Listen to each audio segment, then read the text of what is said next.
about impermanence.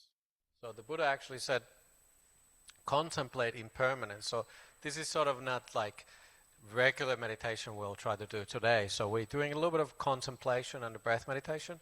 So I tell you a little bit of guidance in the beginning here now, so you can just make sure you're comfortable when you're sitting down. The body is good enough. We're only going to be sitting 15 minutes, so don't get worried that there's going to be a lot of pain. Close your eyes, feel comfortable. Please. And then feel wherever the mind goes, sort of observe that through the lens of impermanence, that is the changeability, that is changing. That you see how the mind goes somewhere, allow the mind to wander, that's what I'm trying to tell you. Don't get too worried about what the mind wants to do. You don't need to control the mind too much. This is sort of just observing.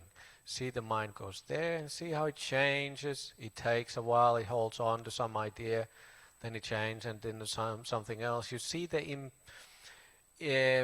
changeability, impermanence in this, even on the mind. So you're sort of like contemplating, but very, very lightly. And if the mind wants to go back to the breath, because that's where it wants to settle, allow it to be there, see how it wants to settle there for a while, and then again, whatever the mind wants to do, allow it. And that's your job for 15 minutes, so just relax.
I might run out of power from my computer. Is there a plug here somewhere I can put to power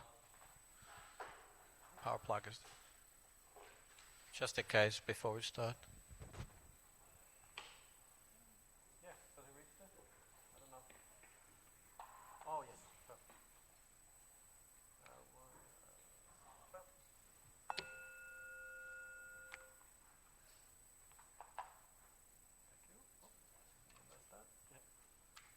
Sorry, that's some kind of sweetener. Sorry, being difficult. So this is warm water. Warm water, yeah. Yeah, and cold and warm.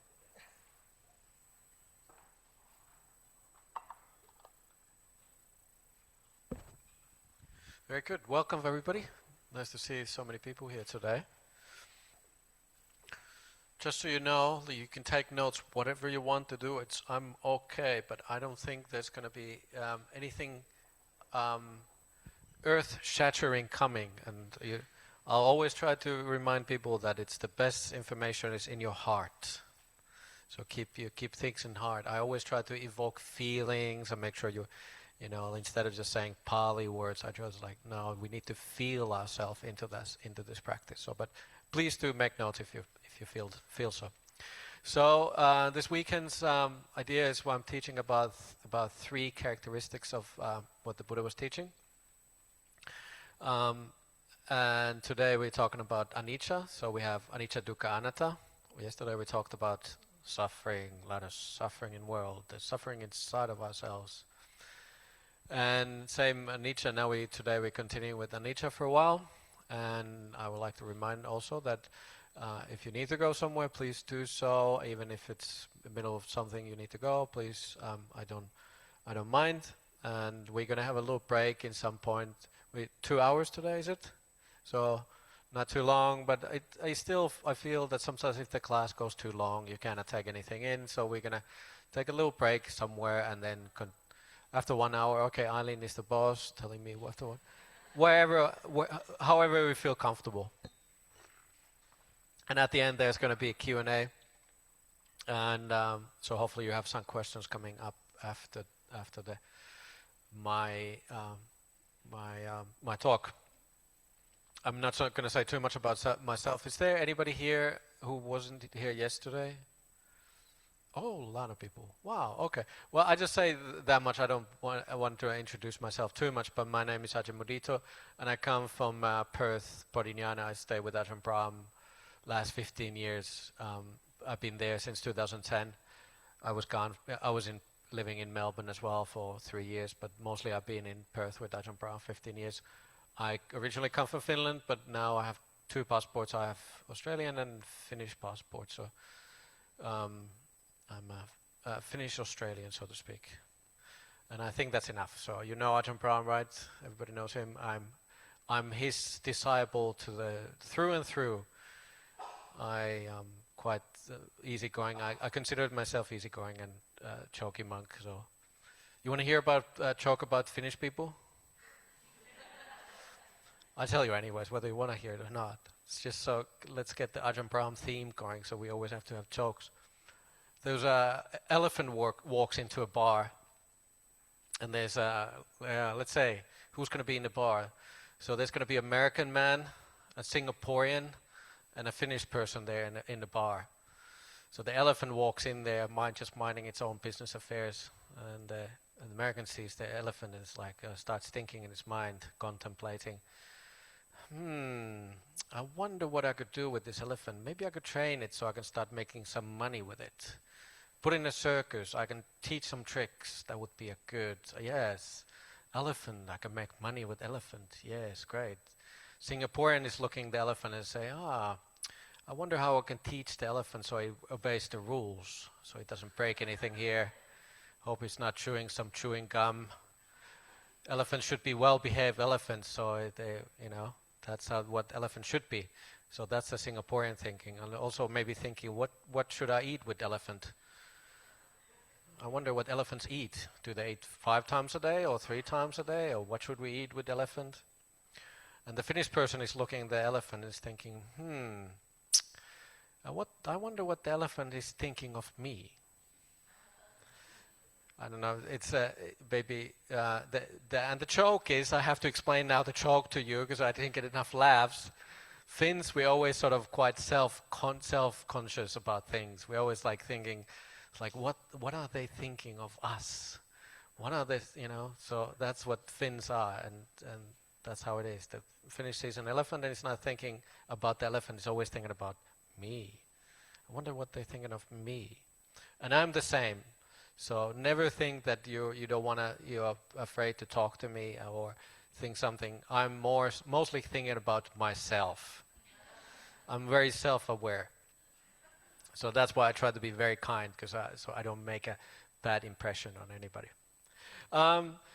So yesterday, yes. So we will talk about these 3 characteristics, and these are like how you can. I said yesterday, everything can be in Buddhism. Everything is sort of like you can put like labels or characterize everything, and these 3 characteristics is really you can fit anything in the Buddhist teachings under these like 3 umbrellas, you could say, or the characteristics, and that's how Buddhism works. Sometimes I like to think of Buddhism, or the Dhamma rather. Buddhism is a bit of a label, so I'd rather use the word Dhamma. Buddhist teachings, what the Buddha was teaching. Buddhism is just a later idea. It's almost like a religion. But the Dhamma, what the Buddha was teaching, that they're almost like gears sometimes, I feel it. So, like the one gear is moving another, and the whole thing is like the gearbox. There's different kind of gears. I don't know how technically minded you are, but I like cars. Don't tell anybody, but I like cars. And motorcycles. I like motorcycles. I like gears. It's like this, like one gear moves another, and then moves another and another. And you cannot just like, even there's like bigger gears and smaller gears, and it's like, and you think you just, I just move one gear and the whole thing will be just fine. Well, we don't need that gear. Just move it out of there. But the whole thing stops working. Or maybe like a watch. Watch would have like many complications, and the more complicated watch complications, the more expensive it is. But you cannot just like think, you're just like, I just take that off. It will be fine. Everything works. That's what I'm trying to say is, in Dhamma, you cannot remove anything somewhere what the Buddha was teaching and then just like, we just remove this part and the Buddha's teaching will work. Everything what the Buddha was teaching, they always like support each other, and you can put them in these categories. And these 3 characteristics, what we're teaching about now, the anicca, dukkha, anatta, all fit under those things. And if you start looking into, it's like a bigger picture. That's what Buddha was giving these kind of like ways to remember the teachings, and it's like you can categorize in this way. And this is almost like makes you remember everything. It's just like, okay, well, in Buddhism we have these 3 characteristics, these three big things. Sorry, my mouth is really dry. Which you can fit everything under. And let's say I talked about it a little bit yesterday, but some teachers say that's like we don't have to believe in rebirth in Buddhism. It's like rebirth is not something you have to, you can take it out. But once you start looking the idea of like, we just remove this one gear out of this teaching, it just doesn't work. If you remove the idea of rebirth out of Buddhism, today we're talking about these things, about this impermanence, it just doesn't make sense that how you teach impermanence if you just sort of like come to being in this life and then just after you die, it just disappears. We can see the impermanence perhaps in this life, but it's lacking this big picture. It's sort of like nothing works. And same, tomorrow we're going to talk about non-self, this anatta idea, and the whole idea of if it's just a birth instead of rebirth, everything just sort of loses its meaning. It's like things stop working in that watch or in that gearbox. So everything is impermanent is one of these big categories where if you take any teaching, you can just sort of see that it fits neatly under this umbrella. And anything what the Buddha was teaching is part of impermanence. So we did this in this beginning. Now we did this almost like a contemplation, or sanya would be almost like you perceive something through the lens of impermanence or changeability, or something is always changing. I don't know if it worked too well. I've never done this before. I was like, you're my test audience, so to speak. But the Buddha said that you try to see everything as impermanent. And quite often when you meditate, everybody always tells you, it's like, go back to the breath. It's like, you meditate, go back to the breath. And it's like, go back to the breath. And your mind goes wandering. What are you supposed to go? Go back to the breath. The mind goes wandering, go back to the breath. And there's actually, a lot of teachers don't teach enough of contemplation. Has anybody here done contemplating? Do you contemplate?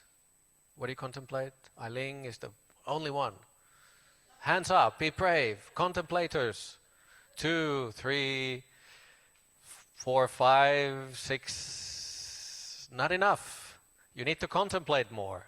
You think meditation is the only thing what we're supposed to be doing as Buddhist practitioners? No. Obviously, what I was trying to tell you, you might have just, maybe because I spoke too fast, or you just didn't really understand what I was saying, I didn't explain it too clearly. I said, okay, sit down and see how the mind starts wandering, and then just see that as it's just changing. It's like you see it, it's like perceive it as he went there, and then that changed, and then he went somewhere else, and it changed, and then for a little while, you stick with the breath. And then it goes again. You give your mind a little bit of freedom.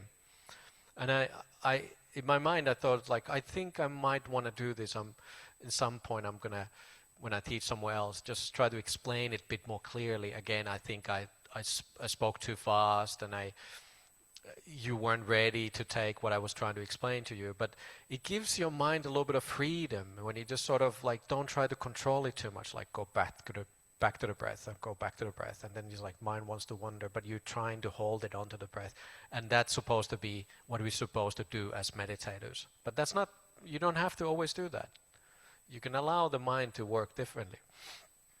So when you perceive everything as changing, that's perception, that's what sanya. But contemplation actually is a good thing.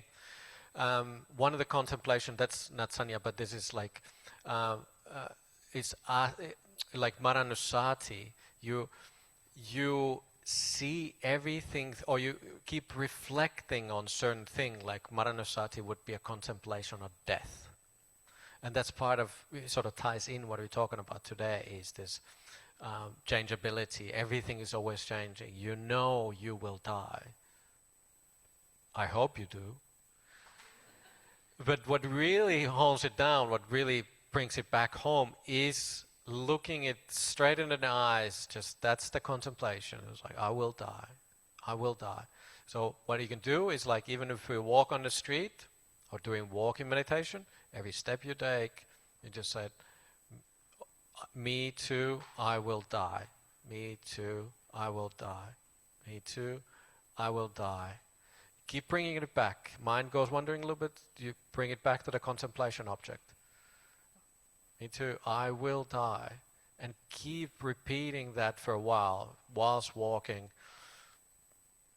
And then that, you sort of make it into an object which mind gets, you anger the mind into that contemplation object a little bit. And saying, like, let's say, it's a nice thing because, like, no matter what happens in life, you have, worries, life is changing, and you see that's because of the changeability, the dukkha, the suffering arises. You just say, well, this will also pass. It's changing. This will also pass. That's, I think Ajahn Brahms, that's his saying, isn't it? This too will pass. And it's almost like you can bring that as your contemplation object. It's part of this perception, perceiving everything as changing. No matter what happens, you're sick, this too will pass. And so try to perceive the world differently. That's what we're doing here as Buddhist practitioners. And that's interesting thing about this. Again, with this, like we're talking about the three characteristics, we can start seeing that because everything is changing, it must be suffering. Because you will lose your health, you will die, you will age. Those are the characteristics of being suffering, what we talked about yesterday. But you can also see them through the lens of changeability, anicca. But you can also see them through the characteristics of non-self. Where is self if it's constantly changing? You cannot just sort of pinpoint. It's like, oh, it's here, but now it's here. It's constantly something else. But that we'll talk about tomorrow. But today we're talking about just the anicca. So the Pali word is anicca. And quite often it is translated as impermanent. So if we look at through that translation of anicca being impermanent, can you see anything here in this hall which is permanent? Anything in this building? We have a beautiful new building. Is it permanent? Is it always going to be like that? Or is this permanent? And of course we start looking, it's like, no, of course it will start running down after 30 years. So even though it's beautifully done now, 30 years, you need a renovation. 50 years, you definitely need a big thing. 100 years, who knows if this building will be here, even though it's a protected building. But there's nothing in this building is permanent. There's no solidity in this building. And if you can even, the interesting thing is like sometimes you can take it apart. This goes a little bit again into the characteristics of no self, but you could say, these walls are maybe brick walls. If you take one brick out of that wall, is this still, this building exists? Yeah, of course it's just missing one brick. But if you keep taking bricks apart and take one window and two windows, start taking things apart, how far do you think we can go until the building itself loses its meaning? That there is no building, what we consider this building. It's easier perhaps to think for you as your car.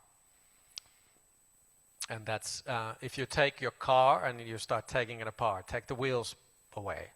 There's still a car which is missing the wheels. Take the windows off. It's still a car. It has the shape of a car.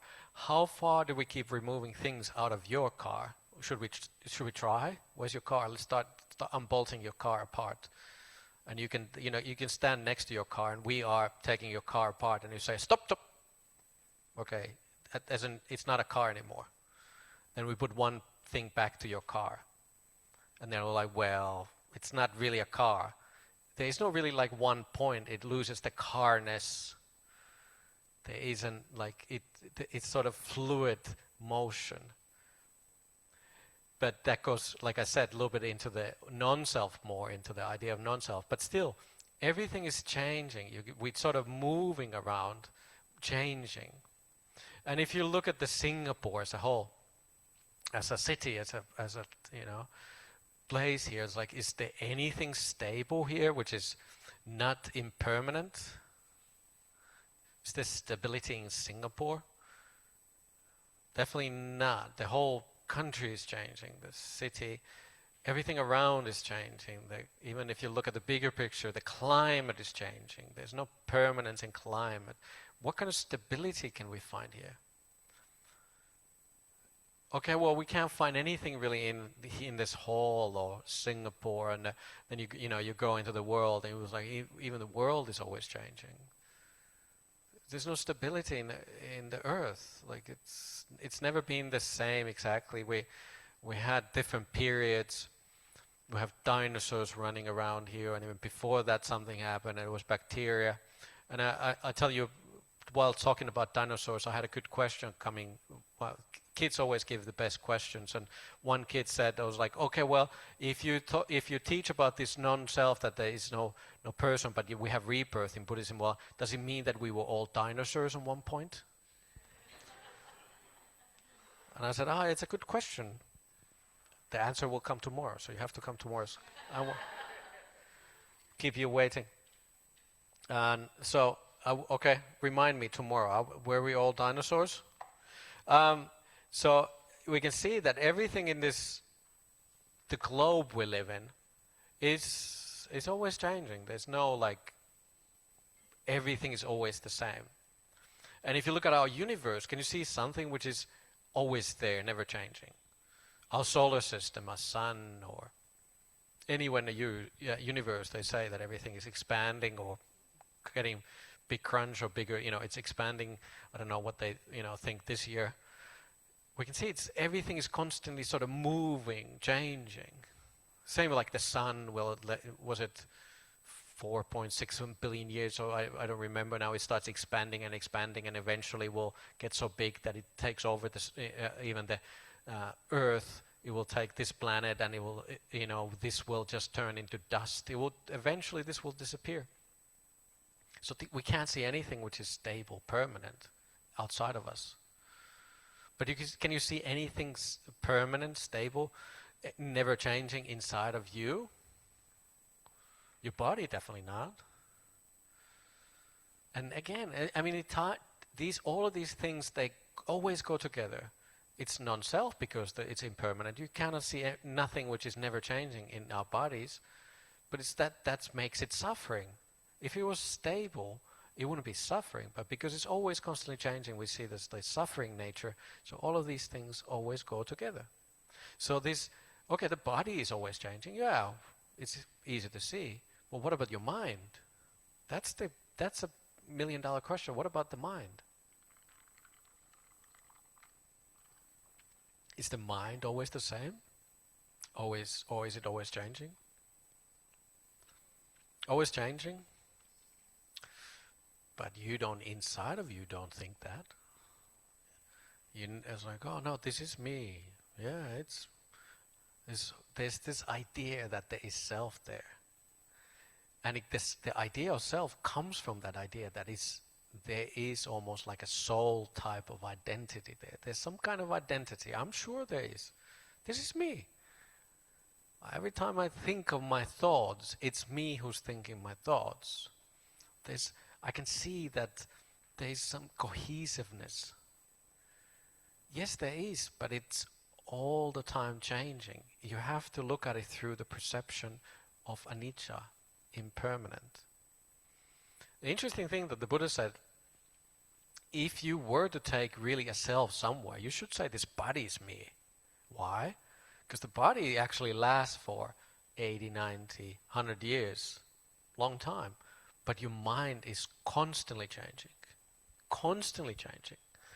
Tomorrow we go a little bit into the technical look into it, like what the self is made out of, and we can see how it's constantly changing, how different things make you. But it is almost like a reel of film where you can take frames per second, and if you look every frame, you can see that you can pull it apart, and you see a frame and a frame and a frame, and if you start playing it frames per second at a certain rate, it makes a movie, it makes a cohesive something, meaning you. But there is no, if you take one frame, you cannot just say, that is me, that makes me. It's constantly changing, and again, it goes together hand in hand with the impermanence, with the changeability, anicca. Everything is always, the reel is always moving, and we're just going along with it. So that's the perception of impermanence. What the Buddha said, when you see into these characteristics, when you see through this lens, we're seeing it through the lens of the Buddha. You start seeing everything. Yesterday we're talking about can you say that there's suffering, or should you say that everything is suffering? And we came into conclusion that everything is suffering. That you cannot say that there is suffering, because then you say, well, I can see happiness. But if you really see through of the lens of the Buddha, you see that everything is suffering. Everything is impermanent or changing, and everything is non-self. There is no self anywhere to be found.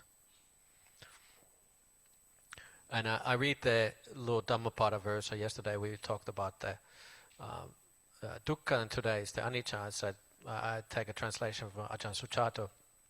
The Pali here is sappe sankhara anicca. And translation is, all conditions are impermanent. when this is seen with wisdom, one grows disillusioned with suffering. This is the path to purity. So everything, all the conditioned things, what come to being, they are always changing. They are impermanent. And when you see it with wisdom, you see as it truly is, then you grow disillusioned with it. And you start turning away from it. And it's really nicely said here that what the Buddha was said, that one grows disillusioned with suffering. So the suffering and the anicca goes together. And this is when you start seeing, is like you put you meditate, you become closer and closer to what the Buddha was teaching, you start seeing little glimpses, you start getting disillusionment, you just sort of like, it's like, oh, I can't sort of just hang my hat on anything. You cannot just sort of like, I can rely on anything being permanent. That's the idea, which is why it's so scary, even with the anicca. We don't dare to contemplate it. Sometimes I feel like that it's almost like if you have a shoulder to lean on. We want to have somebody to lean on. We want to have loved ones. We have families and partners, this and that. We always feel like they're there. We have a shoulder to lean on, and we have somebody to give us a hug when we're sad. But is it always permanently, reliably going to be there? No, but we don't dare to look at it that way. That's the suffering part. We always sort of, it will be always there. And the problem is when we don't dare to look at it, we treat it a little bit like that it's going to be there. Sometimes it feels like Ajahn Chah gave the simile of, if you have a cup which is made out of metal, so it's very heavy duty cup, you can mistreat the cup, right? It's not going to break. I just put it down, it's like throw it away, it won't break. But if you have a thing which is made out of glass, it's fractured. There is a little fracture in this cup. You don't see it, but there's always imperfections, even these perfect new cups, glasses. And one day somebody will knock that glass, and it will break in a million shards and pieces, and nobody be able to take every little piece and glue it back together. It's impermanent. It will break. And I think when we don't look everything in the world as impermanent, as unreliable, we treat it a little bit too much as if it is like a metal cup. We don't realize how easily things will break. We don't realize how important it is to take care of each other, and how important it is to value things.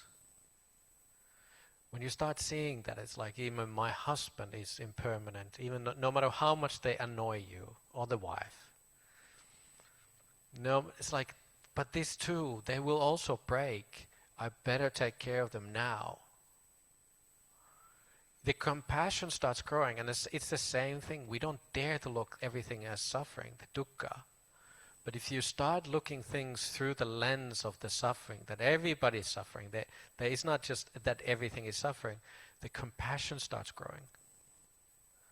You see, everybody's suffering. They're just like you. That's you, and that is the reason for your compassions to start growing. You will take care of them because of that better. If you think you're like somebody's just being tough and they don't suffer, you get angry, you sort of protect yourself, and the anger starts arising. But you start seeing everybody, even those people who abuse you, that's being really, they are in the same boat as you, and the suffering is there. They are bound by the same characteristics of anicca, dukkha, anatta. There is no self there. They're just conditioned beings. They're suffering like anybody else, and they are everything in their life is changing as well. You start seeing there's like, who am I angry at? The compassion really starts arising. These are really key things. We need to be brave enough to look at it and that's how also sometimes people say, I don't feel metta, I don't feel loving kindness, it just doesn't rise me naturally, I don't know where to start. Well, start with these things. You see how much suffering there is in the world on every level. See it inside of you, and then you start working perhaps with compassion.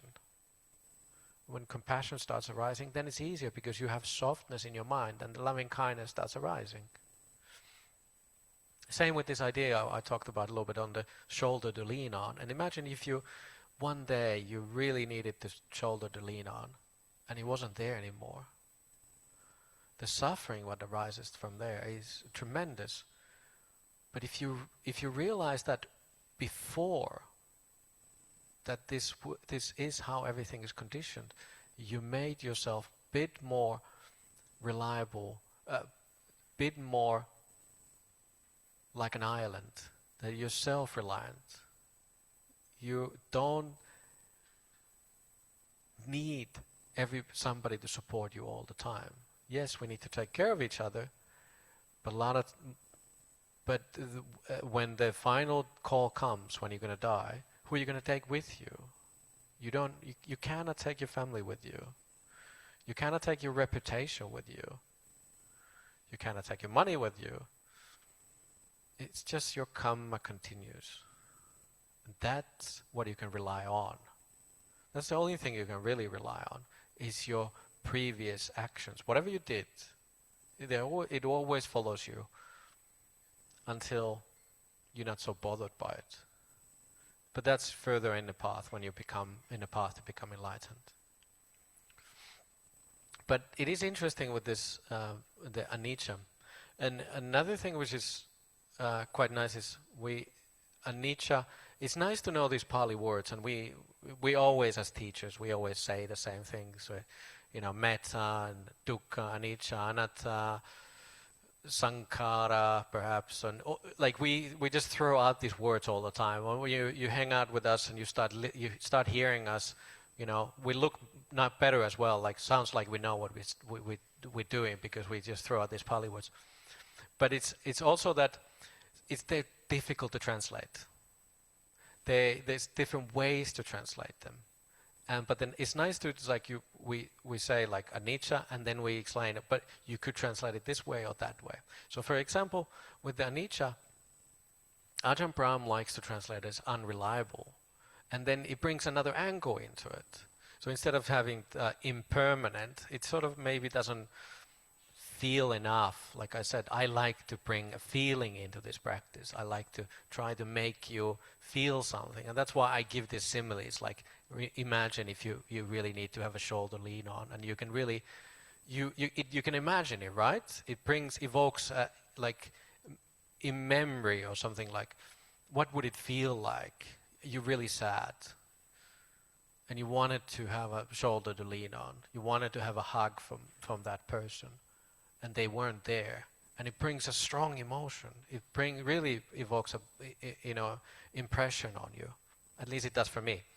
But if you think about, everything is unreliable, and that also, it's nice because it sort of evokes a little bit of like feeling tone. Unreliability, meaning anicca, is the same thing. And why Ajahn Brahm likes to use the unreliability is that if we look at, for example, the monk's Vinaya, and we can have this nicca pata. So we eat from the bowl, and the pata is called bowl. And if I have permanent bowl, so to speak, if you translated word to word, you would say this is a permanent bowl, reliable bowl. What it means that if I go on the alms round, as we do, and I know that every time I pass your apartment building in Singapore, I can come, take the lift, go to your door, knock on your door and say, hey, it's me again. And I know you will give me food. That I know, you're reliable. I know you told me, anytime, Bante, you come past my apartment building, please take the 6th floor. I'm on that 6B there. Come on knocking my door. you can get, I always feed you if I'm home. I know you're reliable, that is a nicca bata. It's a reliable food for me. And that's the same thing, just if you want to tell monks that it's like, so you can give us a permission, like you can ask me, Bhante, please, you can tell me something if you need something. And the rule for me is that I can only ask you for a certain period of time. Like, it lapses, but you could actually tell me any time. I won't remember, don't worry. I'm not going to call you back to Singapore. But if you really wanted to be and people know this, and in Perth it's easier because we see them all the time. So I know, for example, some aunties who have been living, I've known them for 15 years, and these aunties tell me, there's any time, just let me know. If you need new shoes, let me know, something. So for me, I can then trust, okay, auntie so-and-so, I can just take the monastery phone and say, auntie, I need new shoes. And she gave me a permission. It's reliable. And so that's why Ajahn Brahm translated it as unreliable. It's anicca. The opposite is reliable. So yeah, I can reliably know that I can come and ask you food because you gave me permission. And with the unreliability, you can see the anicca through that lens as well. So again, it evokes a sort of impression, a feeling of something. If you think of anything as being unreliable. Again, we talked about a little bit of, I started the meditation as the sanya, just like you perceive as everything as unreliable, right? You start seeing, it's like, it takes a little bit of to be brave. What is reliable in the world? What can you rely on? And you really start looking at this. What is reliable? Is your health reliable? Your health is not reliable. Is your family's health reliable? Anybody in your family who's reliably going to be there, always healthy? What is reliable? And then it's just it makes you it almost makes you cry straight away. It's like this, I cannot trust anything. There's no reliable, there's nothing reliable here. It goes hand in hand with everything is suffering. Everything is suffering. We talked about it yesterday over and over again. And it's always like, yeah, but. No, it's no but. Because everything is unreliable. Everything is suffering.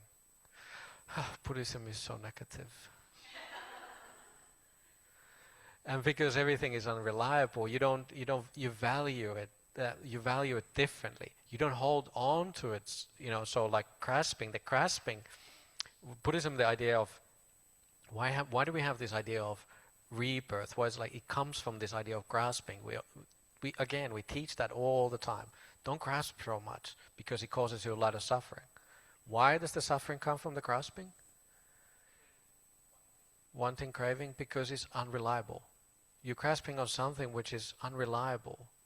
The stronger you hold on to this unreliable object, it will be there.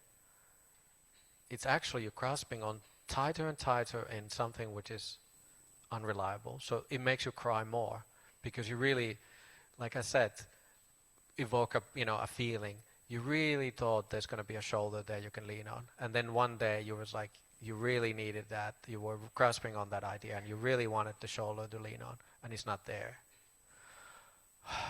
It's a lot of suffering. But what happens? It's in this Dhammapada verse. I said all conditions are impermanent. When one sees this, when this is seen with wisdom, one grows disillusioned with suffering. It's interesting that the Buddha said that one grows disillusioned with suffering. And the Pali word, again, we used this Pali word yesterday, the nibbindati. Nibbindati is closely related to nibbana.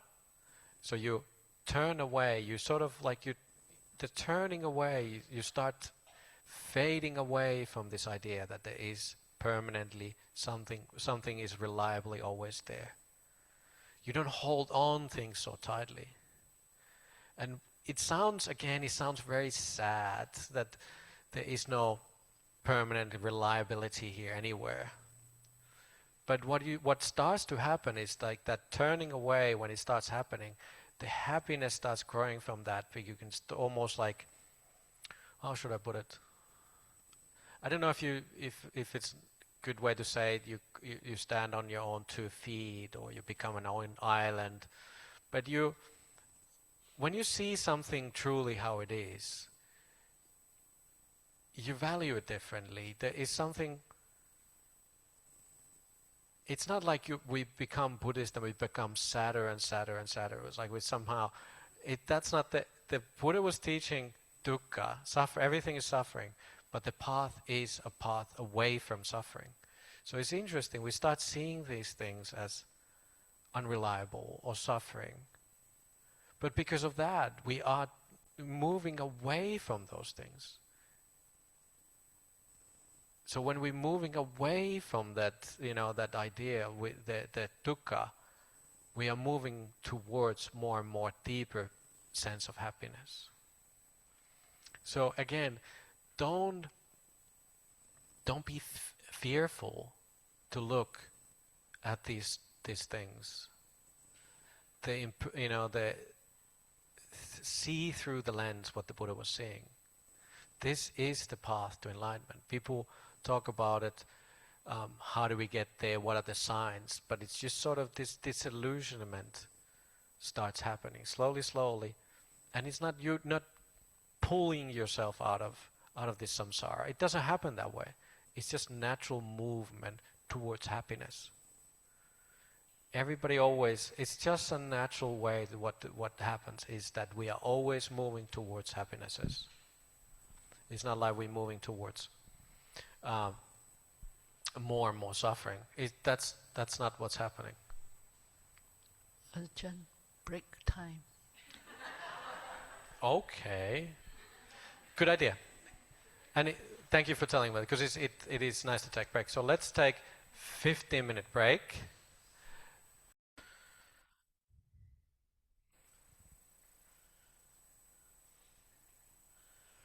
Okay. So sorry if I'm like a steam locomotive. I'm just blowing along, and you barely can grasping what I'm saying. That I'm just keep going and going and going, and you cannot understand half of what I'm saying. But what the Buddha was said about these 3 things, we're talking about the 3 characteristics of the Buddha's teaching, is that if you see one, you see all the 2 others. They always go in hand. If you see everything is unreliable, impermanent, you see that because of that, everything must be suffering. Or if you see that, you also see that everything, there cannot be self there, because everything is always constantly changing. Well, where can the self be? But it goes the same with the 2 others. If you see that everything is suffering, you see that, well, it comes from the unreliability, and there cannot be self there. Or if there's no self there, well, because of that, the other 2 are always following. So you see one, you see the 2 others are very, always naturally, automatically. And but today we're talking about the anicca. But it's interesting, isn't it, that once we start seeing into these the teachings, is we start realizing that this is what the Buddha was teaching. And this is what we are as Buddhists. This is actually where you should have faith on. In Buddhism, yes, we teach faith. But faith is also can be translated as confidence. So if you say that, if I teach you, for example, this anicca, impermanence or unreliability, and you see it in the world, right? This matches the world. The Buddha was teaching how the world is. We don't have blind faith, so to speak, per se. You keep looking. Can you see anywhere which is reliable, always constantly there, never changing? Keep looking, keep looking. And if you see something which is reliable, never changing, well, then the Buddha's teaching wasn't correct. Then you don't have, the faith is not there. But this is where you have your faith on. You can just, we don't, as Buddhists, we don't try to change the world to match our faith. We need to change our faith to match the world. There's a key difference there. So even if it scares you a little bit, but at least it is true what the Buddha was teaching. And I remember, for me, people sometimes they ask, quite often, like, why am I a monk and this and that. That question comes in many different ways. One of the things is like to get me started was I remember starting on this path, and one of the teachers, he was teaching about anicca. And when I lived in New York 21 years ago, and anicca was one of the first teachings I heard about, really, about Dhamma. Until then, I just went to meditation classes, and it was just about watching the breath, basically. It wasn't even relaxing too much. It was about watching the breath. But then one of the teachers, he talked about anicca, and he went through exactly like this. He said, look, in your body, and then the whole room, and then you look at the globe itself where we're living, and the universe, and then. But he forgot to look into it, like your into your mind. I don't think he thought that much. But its key part here is that your mind is impermanent. But I thought to myself, if this is the Buddha's teachings, if this is what he taught, I was like, I can have faith in this. I can trust what the Buddha was teaching. There's a lot of Buddhist teachings, perhaps, which you are not so sold yet, but at least this anicca is easy to see by mere reasoning, and this is a basic teaching of the Buddha. Even dukkha is difficult to see. Like, people rather would see that sure there is suffering, but not everything is suffering. That's the key difference there. That's why we need to, as a teacher, we need to emphasize, no, everything is suffering. And the same with the non-self is difficult to see, and we go tomorrow into it. Why is it so difficult to see? But you always think there is something stable self there. It's so difficult to see that. But anicca is a nice teaching because it scares us a little bit. It's sort of like, I don't want to see through this lens what the Buddha was teaching, but once you start understanding, and this is actually what we have faith on, that this is what the Buddha was teaching. It matches the world. So again, don't be too scared, but realize that this makes you as a Buddhist. I'm Buddhist because I have faith in that everything is impermanent, unreliable. It's interesting, isn't it? We don't have to have faith on perhaps that you don't let's put it this way, you don't have to perfectly take all the ideas, like in Buddhism, like the rebirth idea. You don't. Yesterday I talked about it a little bit, the idea of rebirth. Sure, you cannot, again, if you think about it like gears, there's like, oh, just take that gear out. Maybe Buddha was just talking about birth, not rebirth. But again, we take that gear out, everything stops moving. Well, the whole big picture doesn't work. You take one gear out, the others don't move. It doesn't work that way. We take one idea out, but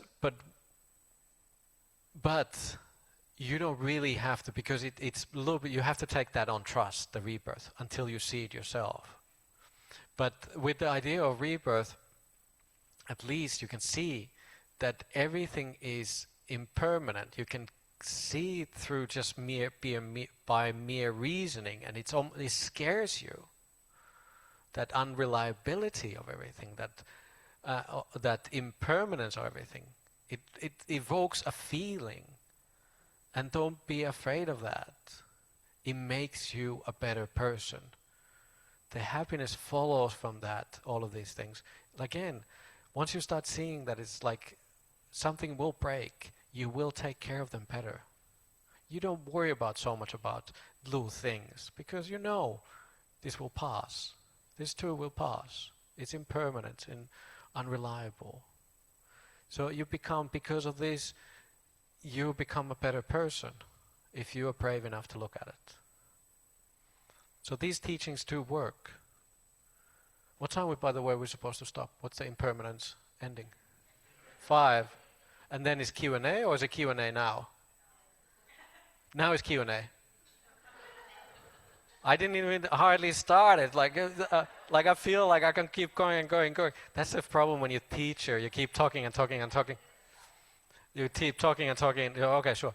And then I have energy, but you're sitting there and you're like, oh, come on. It honestly, that's what happens. If I was there sitting with you, I was like, yeah, okay, time to go. But as a teacher, I can keep talking and talking, and you feel that it's like I haven't given anything yet.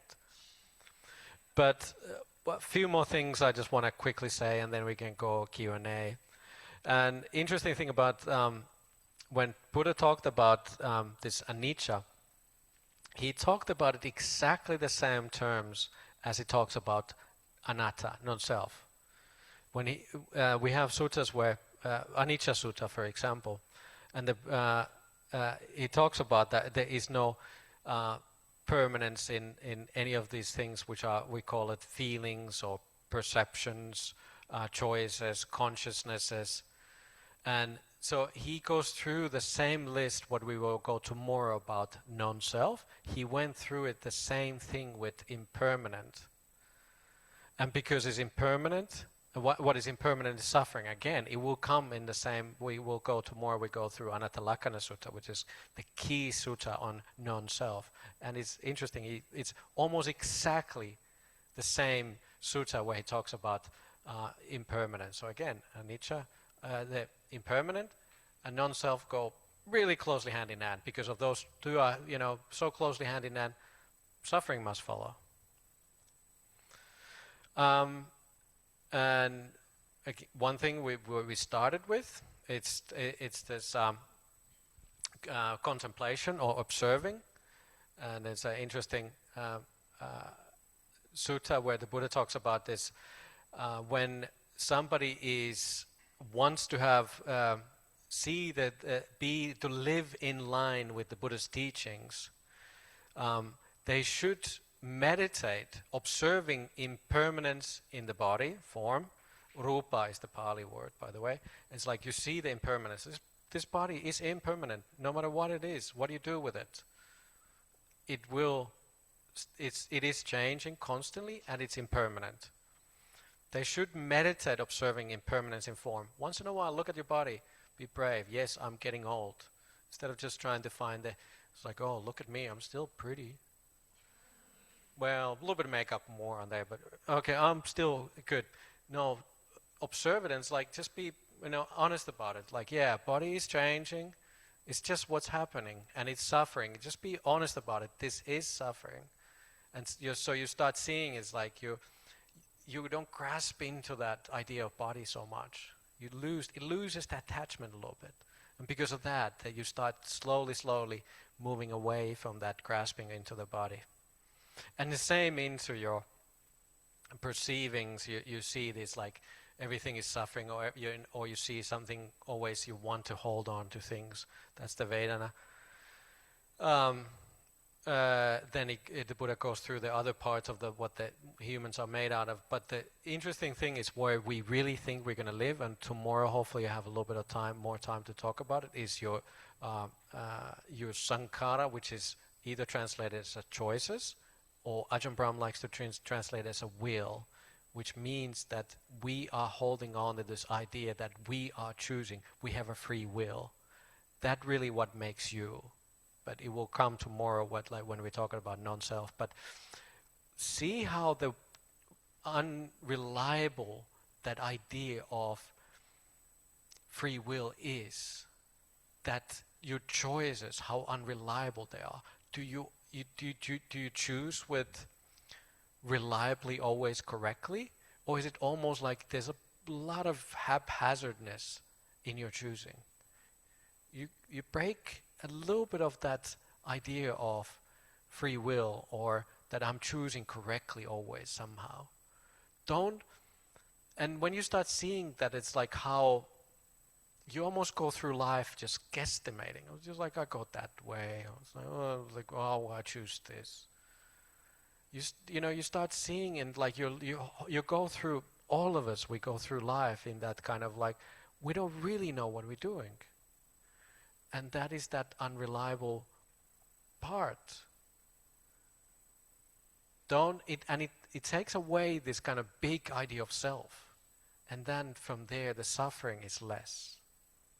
So again, we don't rely on even on our choices so much, on our free will. It's just conditioned. So we just go here and there, guesstimating through life. At least I did. I have done so far. So far, so good. I'm a monk after all. Why did I become a monk? I don't know. Like, I'll try something. I always like to make a joke that it's like, because I couldn't find any girlfriend. And it is slightly, well, it's not slightly true. There's a lot of truth to that. Because if I would, well, hey, I would have a family and a house loan and a dog and a loan for the car as well. And could I be a monk? Well, no. But I just sort of you just go through life and then just like, you just choose. But it's not really you choosing. Should I tell you more and more things? What have I... nah. Might be. Nah. If you might be tired. You might want to go for dinner. Anyways, don't be afraid to look at these things like the impermanence and reliability. Look them into eye a little bit. It makes you grasp into this world a little bit less. And because of the grasping, the holding on becomes less. There is actually the happiness will follow from there. Might be difficult to sort of like match those things, but trust me, that's what the Buddha was teaching. This is the Eightfold Path. These are just categorizing the Eightfold Path into these three things. Anything in the universe you can see through the lens of these three things. Contemplate it a little bit, be a little bit brave. And it takes away of that solid self idea. Slowly, it's like you're not grasping on the things and you're going towards happiness. So I think that's enough for impermanence today. So thank you so much. Sadhu, sadhu. Okay, any questions?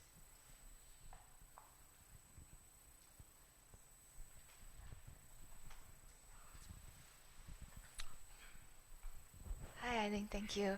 Good afternoon, Ajahn. Just now you asked us what can we think of that's unreliable, or that is reliable, and I was too slow to respond. But isn't death reliable? Death is that's right. Taxes and death, but you become a nun and you didn't have to pay the taxes. But yes. I mean, okay. Yes, death is reliable. It's given. And also, what's interesting, the dukkha, not everything is dukkha. So obviously, nibbana, parinibbana and the dukkha will end. So in that sense, parinibbana is reliable. Yes. But death is reliable. Yeah, sure. Death is reliable in the sense that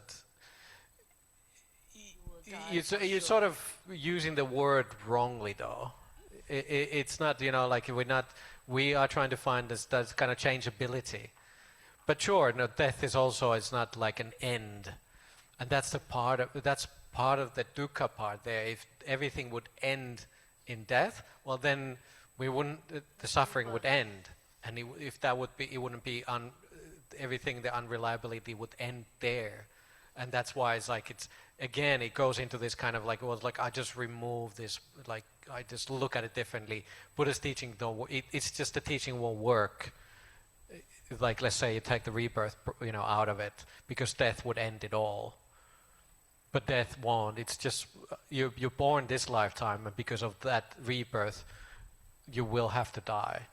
But that's what we're trying to end, because all of this, what we're doing, is so much suffering here. It's unreliable. You will die. Dying is a lot of suffering. It's like a lot of suffering. Only when you see it, you see how much suffering it will be. But you don't want to keep doing it over and over again, because it's just so much suffering. That's why you start turning away from there, because you see it's like, this is how much suffering it is. Slowly you start turning away. The suffering makes you turn away, because you realize you will die, and you see how much suffering it is. You start turning away from that. I don't want to die again and again and again. goes hand in hand with the rebirth process and all those, and then it makes it into the Dhamma life. Yeah. Maybe Ajahn, death is reliable only when you become an arahant. Otherwise, you'll be reborn again and again, right? Yeah. So you're not dead, you're reborn. That's the problem of getting born. It's just like the death follows, and that's the thing is like we need to be brave of seeing everything. It's like everything is suffering. It's just otherwise we just go happily go like, yeah, no, that's fine. Look, this life seems to be fine. I'll just get reborn again. It's fine. But the more you contemplate, it makes you cry. It's just sort of, and that it's like I don't want to do this.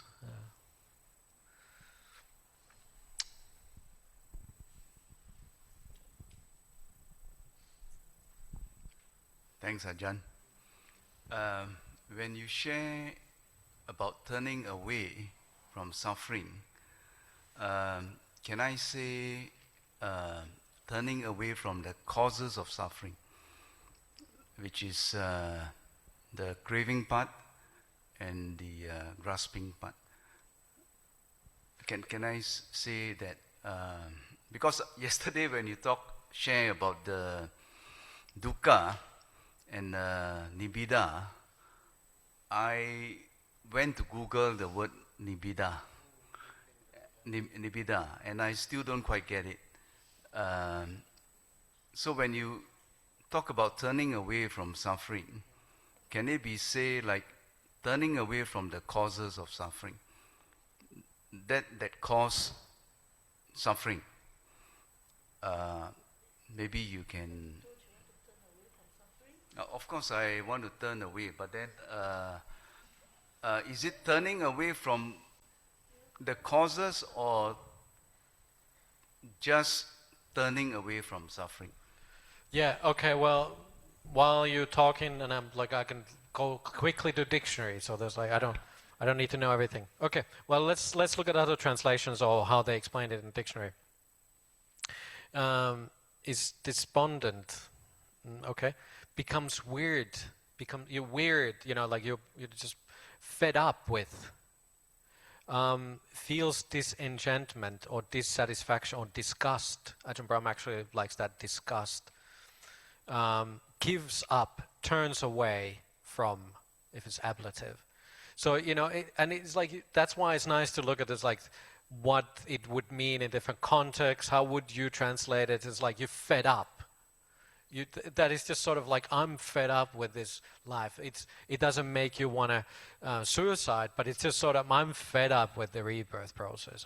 You can see that it's disgust. And the Buddha gives similes like you put something, you think you're putting something beautiful on your neck, and you just see actually it's a rotten corpse. You see it as like, it's like, oh, it's a beautiful necklace, but then you see it as actually, all of a sudden you see it as like a dead dog actually hanging from you. You just want to, you know, throw it away. It's not like, it was like, well, it's fine. It was like, okay, a rotting corpse. It's like makes you sort of like, it's a sort of like, it's the disgust, and it is like that nibbindati. It's just sort of like you disgust with this, like what I've been attaching to, and yes, you are fed up with this kind of grasping. You just sort of like, you realize how much it pulls you down, what it gives us. It's just sort of like, I can't do this anymore. It's just too much. And it's like, and you're turning away from this. It doesn't happen like it's like, I'm happy, but I'm going towards Nibbana. It doesn't work that way. The suffering pushes you towards that Nibbana. That's how it makes the lean in. You have you are like a tree which has a lean towards finding the Buddha's teaching, towards the Nibbana. And it's that lean doesn't become from just sort of like intellectually thinking about it. It's like, yeah, everything is fine, but I intellectually understand Buddha's teaching. It doesn't work that way. You really need to feel it. You're fed up with it. It's a feeling. That turning away really happens because it's just like, I don't want to have suffering anymore. I'm tired. I don't know how else to explain, but it's like you give your dissatisfaction, disgust, you've weird that kind of like it become like you're a traveler, which is like I'm just tired of traveling. You're like, yeah.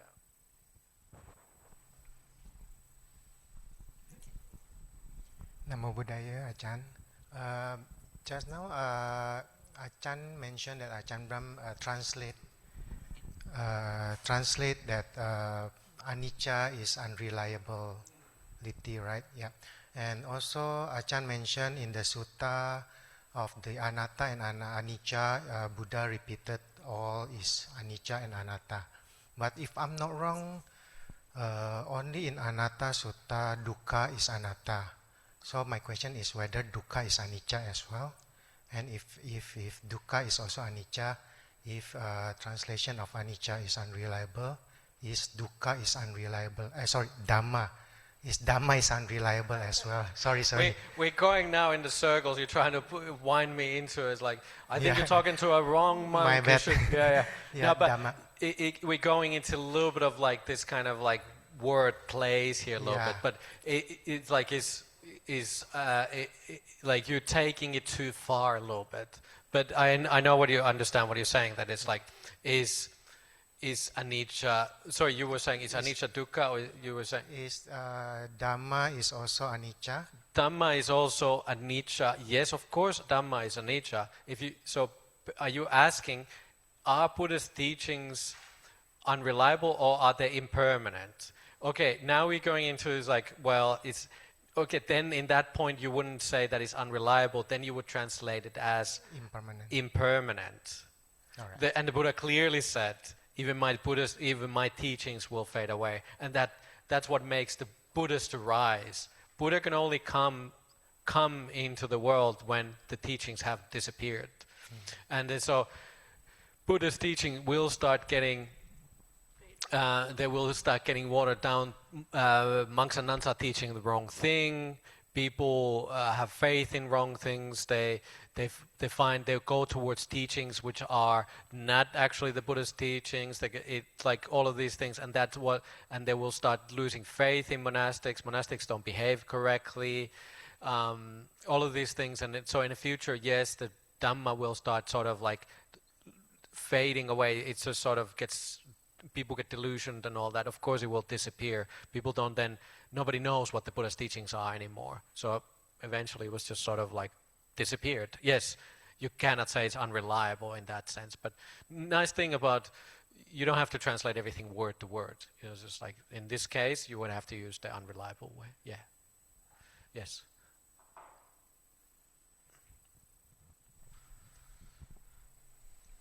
Yeah, Ajahn. Yes, I'm sorry. Can you hear me? Yep. There was a lot of talk since the beginning of today's session about dukkha, everything is suffering, and then after that we went on to talk about impermanence, everything is unreliable. There is actually quite a bit of negative stint to all this. So how do we keep a balance with the practice, because this negativity could water seeds of disenchantment, depression, and giving up in the world, and then it also could water seeds of craving for non-existence. So how do we balance that? I know, then go back, look in the mirror, and then you imagine this corpse hanging around your neck and all those things, and it's like, well, why am I here? So how do we balance that? Because we are alive, I believe, and we are here already for whatever reason. Then how do we balance that with living our lives day to day, monks or lay people? Yeah, sure. It's a good question, but most of the time we teach about loving kindness, right? We teach about compassion. We don't teach this kind of, it's just this workshop this weekend happens to be, the Anicca Dukkha Anatta. You came to work, wrong workshop, I might believe. But the thing is, like, again, I was trying to explain it a little bit, and perhaps I have to repeat it. I should have emphasized more. When you realize that something is unreliable and is breakable, you will take care of it, right? Compassion arises from that. You know the cup will break. If it was metal, throw it around. You don't care about that. But you know it's going to break. That makes you actually care more. Because you know there's a lot of suffering. The compassion arises. That's why we have to say the Buddha was the most compassionate being, because he realized, he saw the suffering. And because of that humongous compassion arises. If you don't think others are suffering, you become more callous. But you can see the suffering in you. From there, the compassion arises. So that's what the balancing, I think, is automatic. I think we're too afraid that we're going to suffer. And sure, it could, which is interesting thing to think that we want to sort of what's the word you used, like disappear. We want to cease to exist. And it's interesting that the Buddha said that it's by willing. You cannot will yourself not to exist. And what it means that you cannot not exist by just mere wanting. That this, what we're teaching here, which is going towards sort of non-existence, if you think about Nibbana that way, it doesn't come from wanting not to suffer. It comes from this turning away from slowly. It comes from compassion. It comes from loving kindness. It comes from. It's interesting that it rises from this. This idea was like that turning away happens slowly, but what we are turning to is actually happiness. We care more, but we don't care with grasping. It's like a marriage. If you have a marriage and you're really jealous about the other person all the time, you're grasping too much on them. That's not actually love, right? You give the other person freedom to be who they are, and that's how you care. That is actually caring more. If you try to hold them too much, it suffocates it. So in that sense, I think, don't be afraid of it too much. Sure, it sounds negative now, and then it's like you would think the others it pulls them down. But it's actually, the flower rises from this,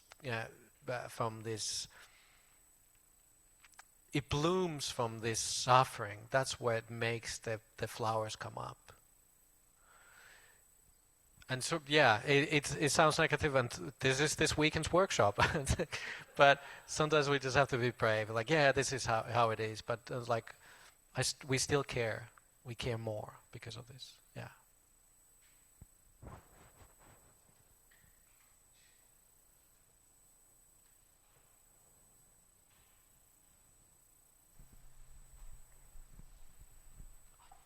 Yeah, Ajahn. Just now, Ajahn say when we see among the three characteristics, we see one, we see the other three of them. Yeah. We can start like when we see something is impermanent because it keeps changing. We cannot grasp on it. We cannot hold on it. That's why suffering comes. Because it keeps changing, and we cannot hold on it. Then we have the suffering. And because of keep changing, we call it anatta, or maybe I use the word of uncontrolled, or somebody may say not self, because it keeps changing, we cannot control it. So I myself see that from the way of anicca, it's easier to see the other two characters. Like when anicca, as I say, it keeps changing, it is a suffering because we cannot grab from it, and because it keeps changing, it is impermanent, it's uncontrolled. But from dukkha, when there's a start from suffering, how actually we see the impermanent there? Maybe Ajahn can enlighten from suffering itself, how do we see the anatta? Or how would you go from suffering into anicca? Is that what you're asking? Or how you go from suffering to So when we see suffering, how do we connect it to anatta? How do we go? Oh, right. Okay, yeah, sure. So, if something was happening, it's like wherever we look into it, in whether, okay, well, if you start with this body, there is a certain kind of like happiness is what the body gives us. But because it's constantly changing, it's unreliable, then you see that suffering is there, right? Because it's aging and it's like there's suffering in the body.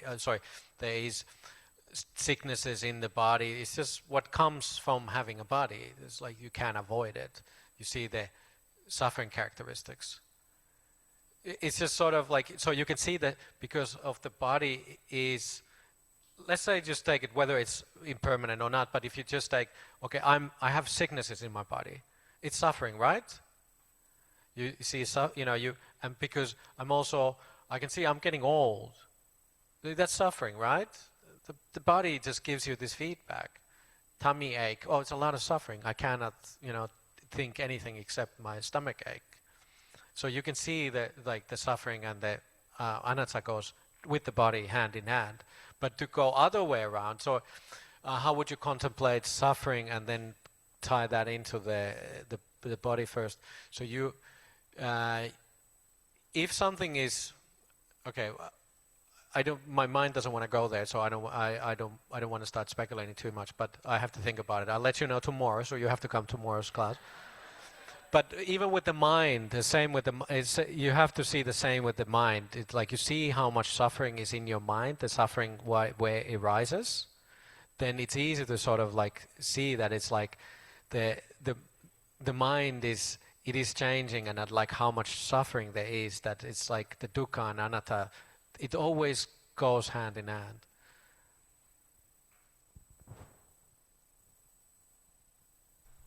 Or maybe like that, Ajahn, maybe when we see there's a suffering, we know that it is come from anicca, because this suffering come because of it changing. Cannot grasp something like this is anicca, and because of this, that is anatta. So maybe we backward of try to understand that one. Yeah, I'll try to come up with a simile tomorrow. I'll figure it out in my own head, and then I can explain it. It's like I need to do it first for myself, and then I can. So I'll try to come up with a simile for tomorrow. Oh, okay. Promise. I hope I didn't promise too much. Okay, another question quickly. Last question. Dinner is waiting, family is waiting at home. Yes. Thank you so much for the teaching. Again, on the technicality, maybe on what is impermanent. Nibbana, what about Nibbana? Is the achievement, the liberation, leading to something permanent or not? Or we should not care about it? Sure, you can care about it. But again, you're taking, this is verbatim from Buddha's word, and then that same question was asked him, and he said, you took it too far.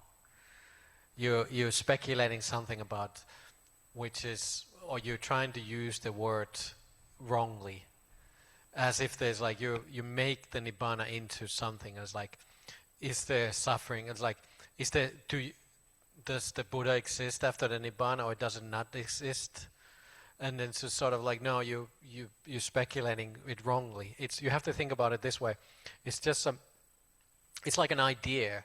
When these ideas come to your head and they disappear, where did they go?